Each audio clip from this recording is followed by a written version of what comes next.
Hello guys, അപ്പോൾ ഞങ്ങളിപ്പോൾ ഉള്ളത് വർക്കലയിലുള്ള ആൻറ്റിലിയ ഷാലറ്റ് എന്ന് പറയുന്ന ഒരു ബീച്ച് റിസോർട്ടിലാണ്. വെറും ബീച്ചല്ല, ബ്ലാക്ക് ബീച്ച് റിസോർട്ടാണ്. അപ്പോൾ ഞങ്ങളുടെ 4ാമത്തെ വെഡിങ് ആനിവേഴ്സറി പ്രമാണിച്ച് ഏട്ടൻ എനിക്ക് അതൊരു കിടിലൻ സർപ്രൈസാണ് ഈ ഒരു സ്റ്റേക്കേഷൻ. അപ്പോൾ എന്നേക്കാൾ കൂടുതൽ സംഭവം എൻജോയ് ചെയ്തത് ഈ കിടക്കുന്ന മുതലാണ്. ഇവിടെ ശരിക്കും വന്നപ്പോഴാ ഒരു ബീച്ചും അതിൻ്റെ സ്റ്റേയും ഒക്കെ ആ ഒരു ആംബിയൻസ് അങ്ങ് വൈബ് പിടിച്ചു. അപ്പോൾ ശരിക്കും ആൾ ഓടി നടന്ന് കളിക്കുകയായിരുന്നു. ഈ ഒരു സംഭവം നച്ചിനെ സംബന്ധിച്ച് പുതിയൊരനുഭവം, നച്ചിന് മാത്രമല്ല എനിക്കും പുതിയൊരു അനുഭവമാണ്. അതുകൊണ്ടാണ് ഞങ്ങൾക്ക് ശരിക്കും ഈ ഒരു ഇത് റിഫ്രഷിംഗ് ആയിട്ടുള്ളൊരു ആംബിയൻസ് ആയിരുന്നു, ഒരു അറ്റ്മോസ്ഫിയർ ആയിരുന്നു. പണ്ട് എപ്പോഴോ പറഞ്ഞിട്ടുള്ളൊരാഗ്രഹം ഓർത്ത് വെച്ചിട്ടാണ് വർക്കല ക്ലിഫിലുള്ള ഇങ്ങനൊരു സ്റ്റേ തന്നെ ഏട്ടൻ സമ്മാനമായിട്ട് ഞങ്ങൾക്ക് വേണ്ടി ഒരുക്കി തന്നത്. Anyway thank you for that. അപ്പോൾ ഇതാണ് ഞങ്ങളുടെ സ്റ്റേ എന്ന് പറയുന്നത്. സംഭവം കിടിലനാണ്.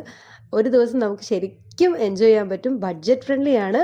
അപ്പോൾ അത് കഴിഞ്ഞ് ഞങ്ങൾ താഴേക്ക് വന്നു, താഴെ ബീച്ചിലേക്ക് ഇറങ്ങി. ബീച്ചിലേക്ക് വന്നു കഴിഞ്ഞപ്പോഴത്തേക്ക് തന്നെ നച്ചു ഭയങ്കര ഹാപ്പിയായി. ആദ്യം കുറേ നേരം ഞങ്ങളുടെ കൂടെ നിന്ന് പയ്യെ തിരയൊക്കെ കണ്ട് ഞങ്ങളുടെ കൂടെ തന്നെ ഇങ്ങനെ നിന്നു.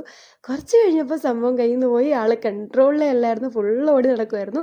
ഇതാണ് ഞാൻ പറഞ്ഞത്, ഇവിടുത്തെ ബീച്ചിലെ സാൻഡിൻ്റെ പ്രത്യേകത ബ്ലാക്ക് കളർ സാൻഡാണ്.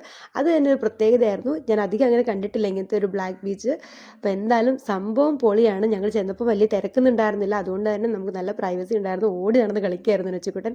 നച്ചിന് വെള്ളത്തിനേക്കാൾ കൂടുതൽ ഇഷ്ടപ്പെട്ടത് മണ്ണിലെ കളിയായിരുന്നു. ഇത് കഴിഞ്ഞപ്പോൾ ശരിക്കും നല്ല പണിയായിരുന്നു ഇവളൊന്ന് തേച്ചൊരച്ച് കുളിപ്പിക്കാന്ന് പറയുന്നത്. എന്തായാലും ഇങ്ങനെ മണ്ണിലൊക്കെ കളിക്കട്ടെ, അങ്ങനെയല്ലേ അവർ ശരിക്കും എൻജോയ് ചെയ്യട്ടെ. അപ്പോൾ എന്തായാലും ഞങ്ങളുടെ 4ാമത്തെ വെഡിങ് ആനിവേഴ്സറി ഞങ്ങൾ ശരിക്കും എൻജോയ് ചെയ്തു. ബഡ്ജറ്റ് ഫ്രണ്ട്ലി ആണെന്ന് ഞാൻ എടുത്തു പറയുന്നു. അടിപൊളിയാണ്. നമുക്ക് ഒരു ദിവസം ഫുൾ ഫാമിലി ആയിട്ട് വന്നിട്ട് എൻജോയ് ചെയ്യാൻ പറ്റിയൊരു സ്റ്റേ ആണ്.